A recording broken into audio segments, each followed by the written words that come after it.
खुलुमबाय लोगोफोर, आं दिनै दोंसे गोदान खन्थाइ लानानै फैबोलायबाय। खन्थाइखौ लिरदों निरन दैमारि आरो खन्थाइखौ आवरायदों कलेश्वरी स्वर्गियारी। खन्थाइनि मुं हर गेजेरनि सिमां। फैदो बिदिब्ला बिथांनि खन्थाइखौ दान्दिसे खोनासंलांदिनि। हर गेजेरनि सिमां।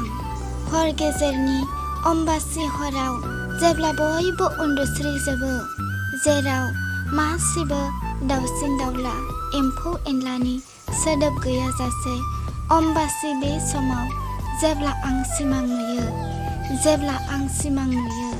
जाय सिमाङा बबेबा फांसे निजोम बिफां सिङाव आंनि अनजालिया लोगो हमफैनाय, गोसो गोरबोनि खोथा बुंफ्रुना होनाय आरो जों सानैनि मोजां मोननायनि खोथा रायज्लायलाङो, लोगोसे जुलिनि रादायखौबो रायज्लायलाङो। एखनब्ला सिमां नुबावोदि नोंजों जुलि जानानै ग्रोम ग्रोम रायजो जानाय।